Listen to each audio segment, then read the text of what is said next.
सूत्रधार में सुनते हैं पंचतंत्र की कहानियां।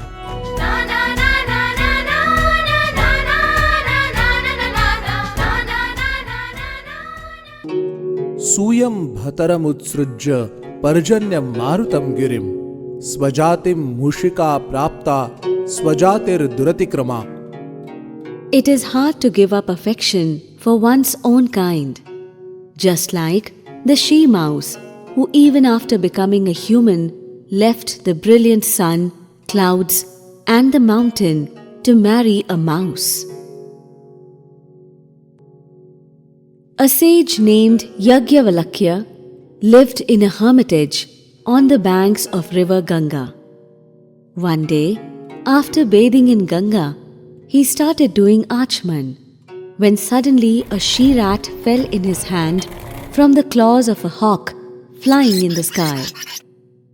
The sage brought her home and started feeding her milk daily. On seeing the she-mouse scared by the cat, he turned her into a girl with the power of his ascetic practice.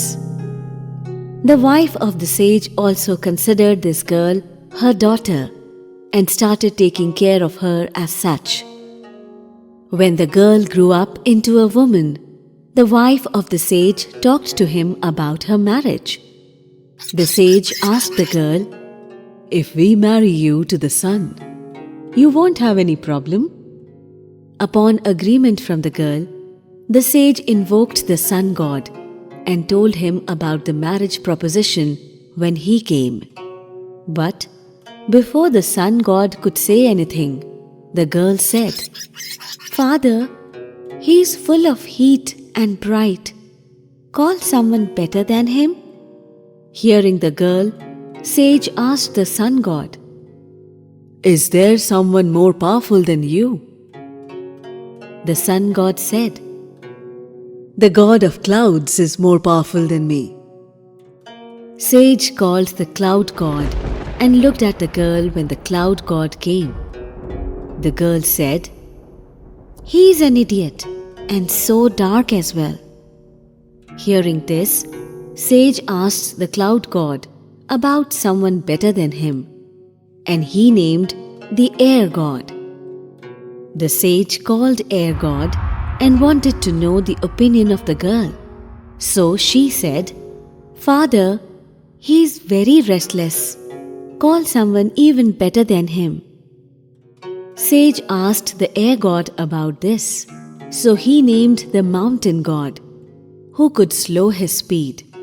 Upon being called by the sage, the daughter rejected the mountain god, calling him harsh.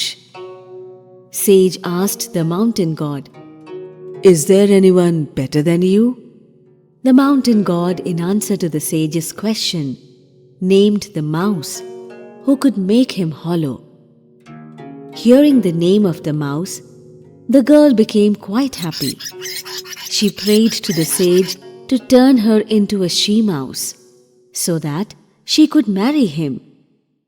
The sage accepted her prayer and turned her into a she-mouse and married her to the mouse.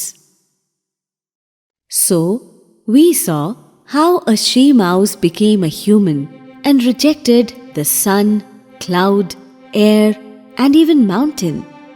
But as soon as she heard about the mouse, she couldn't stop herself and became a she-mouse again to marry the mouse. Because although she became a human, she couldn't give up her affection for her kind. Therefore, it is said that it is very difficult to give up affection for one's own kind.